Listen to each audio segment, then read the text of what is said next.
Hello, minasan. We have a special guest and a special kind of senpai success story. We're going to be doing it on video. So I have the famous podcast host and Japan extraordinaire who's going to introduce his great story, Daniel Nessel. And we're going to ask him some tips on, just like Japanese jobs in general. And he's got a wealth of knowledge. So please, let's welcome Dan-san. Yoroshiku onegaishimasu. Yoroshiku onegaishimasu. Thank you so much, Kasha. It is so great to see you. I know that we've been connected for a while, and I'm dead impressed with what you're doing with Ikigai Connections and with the Nihongo Jobs Board. It's like success to success, and I'm just like I'm so proud to be one of your fans and in your cheering section. And the things that you're doing and bringing people like me out to talk to folks who could use very specific information about Japan and about whatever I can offer from my own my own story. I think it's really admirable, and I'm glad for the chance to chat with your listeners and your viewers. Hi, everybody. Oh, this is great. This is great, especially now with everything's kind of gone online. So I'm in Michigan, you're in New Jersey, and we can still share your story with so many people who need to hear it. Because as many people know, the reason I started these Senpai Success Stories is that people don't think that they can use their Japanese language and or cultural skills in a career. So Dan, why don't you tell us kind of like your origin story? Yeah. And, before we got on this, Kasha was saying, maybe you could speak for a few minutes about this, a few minutes about that. I warn you, Kasha, you've spoken to me before. It can go in directions. So please feel free to reel me in. But just, top line, I think related to the whole Japan as part of my life thing. I will say that Japan is not only part of my life, Japan is, I think, ingrained in who I am, or, it became part of me over time. I started out like many people who go to Japan in the first place, which is, I studied Japanese in college, and I minored in what is now called East Asian Studies at the University of Pennsylvania. And then I immediately went over to Japan on the JET program back in the day. And it's a long time ago. I mean, I'll just tell you, it was 1993. So that's a long, long time ago now from where I stand. And like, I knew I needed to go to Japan. It felt like a calling. And I've been waiting, by the way, since then to have a similar calling for something else, but nothing else has ever hit me as hard as that initial kind of pull. Yeah, it was really odd. And it wasn't because I was into anime or anything like that. I just, I had some deep connections I felt with the way that Japanese thought about things, because when I was a child, or, when I was a young kid at age 12, my father passed, right? And it was a tough time for me, but the adults who stepped in and kind of became surrogate parents for me, a surrogate father was, believe it or not, my rabbi. And my rabbi was really into Japan, like into Japan to the point that I was 12 and he gave me the Book of the Five Rings by Miyamoto Musashi. He taught me how to play Go. His wife is a potter, and she made these beautiful I think no, she didn't do the flutes. That was another person, but she did pottery in Japanese style, and she had the whole house decorated with stuff. So anyway, like, I was spending a lot of time with him, and it sort of seeped in, right? So then, years later, when it kind of figured, what am I going to do? I mean, Japan just sort of loomed large. So I ended up going to Japan on the JET program, spent 3 years in Miyaken, and boy, did I love that. It's just one of the most rewarding experiences of my life. And if anybody ever wants to have a Japan related experience and career, I mean, I can't recommend the JET program enough, or, other teaching programs will get you there too. But spent 3 years in the countryside and really felt like I got a good taste of traditional Japan and got my Japanese language skills up. And then after that, I decided to go to Tokyo to seek my fame and fortune. And, I kind of, after 3 years on the JET program, you don't necessarily have a skill set that's amenable to many businesses immediately. And especially in those days where it wasn't like we had, Ikigai Connections or NihongoJobs.com, you had to do things the old fashioned way, which is print out resumes, send them over, get on the phone, sell yourself, all things that I wasn't always necessarily that great at the time. And my Japanese writing was terrible. I could speak, but my writing wasn't very good. So I wasn't necessarily writing Japanese, resumes. But anyway, I ended up getting a job ultimately in Tokyo, working at a sort of, I call it like a typical transition job from teaching and into business, which was I was coordinating programs at universities around the Tokyo area and dealing with a lot of teachers coming in from the States to kind of do these short-term English programs. So the great thing about that gig was that I lived all around Tokyo for like short periods of time. I was living in Chiba for a little while. I live in Kanagawa for a little while. Ended up in Machida, and then in just Machida, and then where was I? I was, also in what's that? Like near Ishikawa, I guess. Like, so all over the place. And I got a good handle on Tokyo.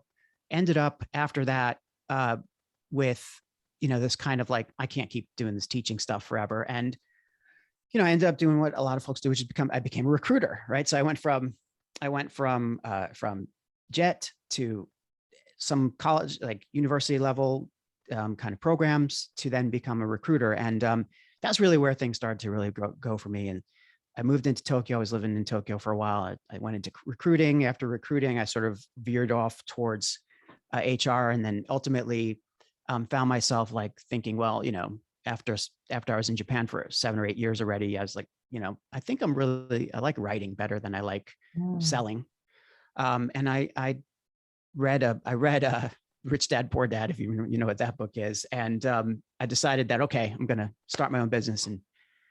And now I'm going to finally get that fame and fortune that I was seeking years and years ago. And, the fame and fortune never did come, but I did start my own business and started to do some copywriting and editing around, the Tokyo marketplace. I made some great connections, and I relentlessly networked. I mean, I networked the hell out of myself. I got, Meishi printed that just said that I was a copywriter. I got some printed that said I was an editor. I started my own company, and, I'd go out to these networking events and just talk to people, and they believe me. I was like, what do you do? I'm a copywriter. Okay, well, and then you start talking, and got a couple of jobs that way, but it was really making connections that was the key. So networking like crazy, and then meeting the right kinds of people in your zone, but also just building, personal connections that ultimately led to business opportunities. So I had a natural affinity for people who had been in Japan like me for several years, who could speak Japanese, but who were, kind of treading the kind of middle of those foreign and Japanese zones. You're kind of living between cultures in some ways. And, I hooked up with my university club, the Penn Club in Japan, and we had made a lot of great friends there, and just, built my network really, really slowly. And that led to work, which led to, finally I'm like, shoot, I'm not just a copywriter here. I'm actually marketing and doing PR work. And that eventually parlayed into a corporate role. I mean, I built my business enough to the point where I was living okay, but marriage and kids came along, and I figured, okay, maybe get something more solid. And I started to work took my recruitment background and my marketing background, recent history, and then became a marketing manager for a global firm in Tokyo, and was there for a few years. And finally, after I was in Japan for some total of 16 years, I hit the road. Took my wife and kids and went to Australia for a year, and then back to the States. And now many years later, here I am. I'm still in the marketing and PR space. I'm now, I've jumped a couple of companies, but this funny thing is, leaving Japan actually helped me get a job at a Japanese company more than being in Japan did. And a lot of that is because everything just started to, the benefits of the seeds, or the harvest of the seeds that I had planted in Tokyo in the early 2000s just started to happen in the 2000s and 10s. So people I had met early on were now in higher positions. We're looking for people who could bridge the gap between the US and Japan, especially as Japan started to come out of the terrible economics of the 90s and early 2000s. And, you know, if you look at people in the world who could speak Japanese, who had a certain amount of business experience, but who also understood marketing and PR, that's a really, really small intersection of the Venn diagram there, right?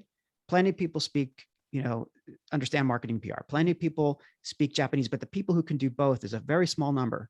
So if that's you, you're in really great shape. I'll tell you, even if it's not Japanese, if it's Chinese, if it's Spanish, whatever, that intersection of culture and skills was really important to recognize. So I ended up working for the most Japanese of Japanese companies, probably Mitsubishi Juko. So Mitsubishi Heavy Industries, did that for almost 5 years. You know, helping to build a marketing and communications team globally. And, you know, it was a wonderful experience. And now I've moved on to work for another Japanese company, but here in the US as their head of communications or leader of communications for the Americas. And that's Lixil Corporation. And you would probably know them if you're in Japan. So yeah, that was a really long story, Akasha, but I hope that hit some of the points that you wanted to hit. Yeah.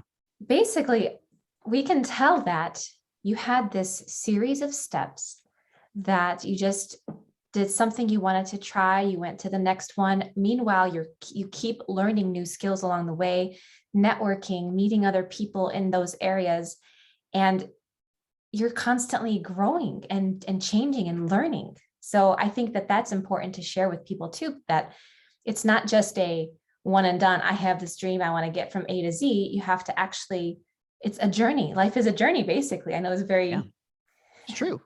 Yeah. You know, they say it a lot because it's true, you know, and it's funny, you don't realize that's what's happening when it's happening. And I keep thinking like a lot of what happened or how I got to where I am is happenstance, but, and there were a lot of externalities, and there were definitely experiences that happened to me rather than, you know, rather than from me, I suppose.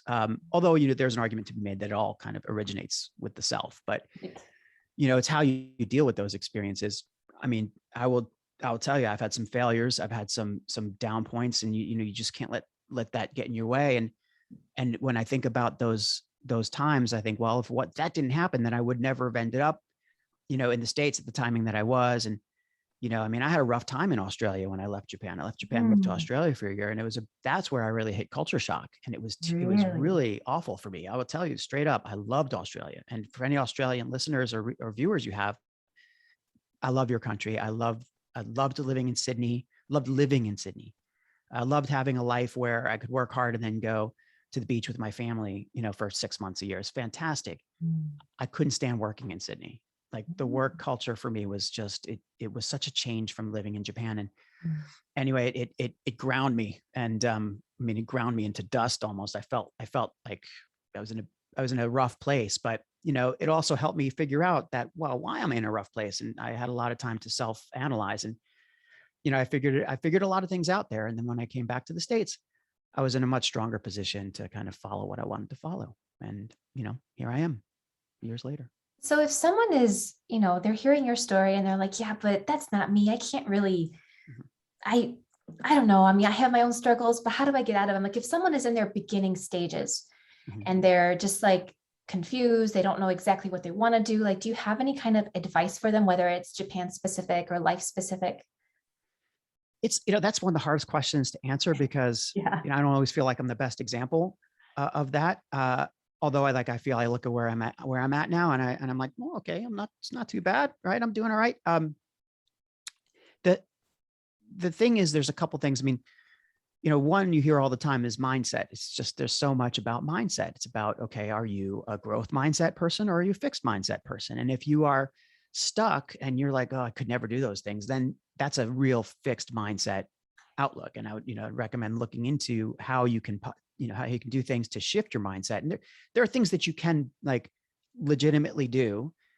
And a lot of it is you hear a lot now, skill stacking or habit building, you know, things that you can do to kind of help you shift your mind so that, you know that, wait a second, instead of looking at this as a block or as a failure, I have to look at it as a learning opportunity. And what can I learn from this? What can I take from this? It's the questions you ask yourself when those things happen to you or happen around you.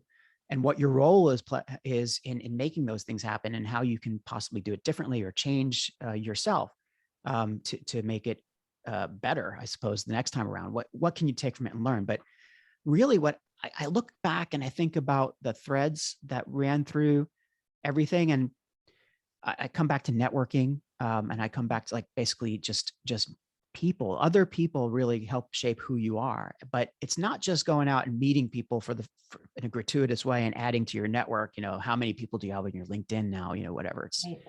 It's more about networking with intent. And intent is another word that keeps coming up these days, and for good reason. Networking with intent, but also with genuine curiosity. And curiosity is the thing that I think is like this major driver, has been for me. It's why I started my podcast, over a year ago. It's why I got Kasha on to speak with me. I mean, it was all about like I really want to know what's interesting about you. Because I think everybody has something interesting about them. Yes. I think there's a story to be told everywhere. It doesn't mean everybody has a book to write. I'm not saying everybody should run out and become an author, but everybody does have an interesting story. And there's a lot out there about storytelling. In fact, probably my next podcast episode is going to be about storytelling. But nice. But it's understanding that there's you generally want to get to why someone is the way they are, and by being curious about the other then gives you permission, or the other then becomes curious about you. Like you're giving permission to people to open up to you, and you kind of genuinely, ask them about themselves or want to learn about them. So curiosity, but with intent. Like you want to get somewhere. Like you want to build a relationship. Your goal is what is your goal? Is it to build a relationship? Is it to build trust? Is it to ultimately form a business connection? I mean, you have to be open and upfront about these things, but the curiosity part of that cannot be underestimated, I think. Oh, that's fantastic. I know that sometimes these concepts are so hard for some people to realize, but and it's funny how you mentioned that you don't feel that you can give all this advice, because every single person I asked to do a Senpai Success Story tells me the same thing. So it just proves that everyone's kind of being humble, that we're all humans.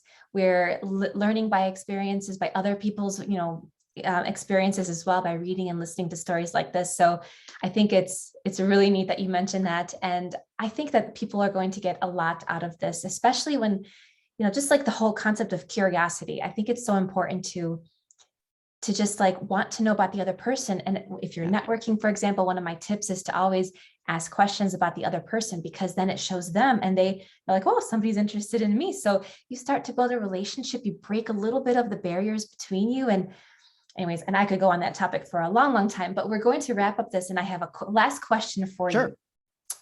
Daniel-san, if you could give the listeners just one tip that they can walk away with, just one simple, easy tip that they can use in their job search, even like life in general, what would you say? Connect with people, networking. I've said that now a few times during this conversation. But that's really it. I think you'll find that your career and your life in general, I think would be much more rewarding to have more people in it. But not just more people, the right kind of people. Run with the right crowd, and find the people who understand you and who support you and appreciate you. And the way you can do that is by supporting and appreciating them. And it's that networking with curiosity, learning, and just making sure that you're finding people who are going to be important parts of your life for many, many years to come. And you can't go wrong. Oh, love it. So there you have it, everybody. Please do feel free to reach out to Dan. I will mention his links, including his podcast, which has some great conversations. And we'll see if you have any questions. We can let you know. And thanks again for watching. So thank you. Thanks, Kasha. And thanks, everybody. Thanks.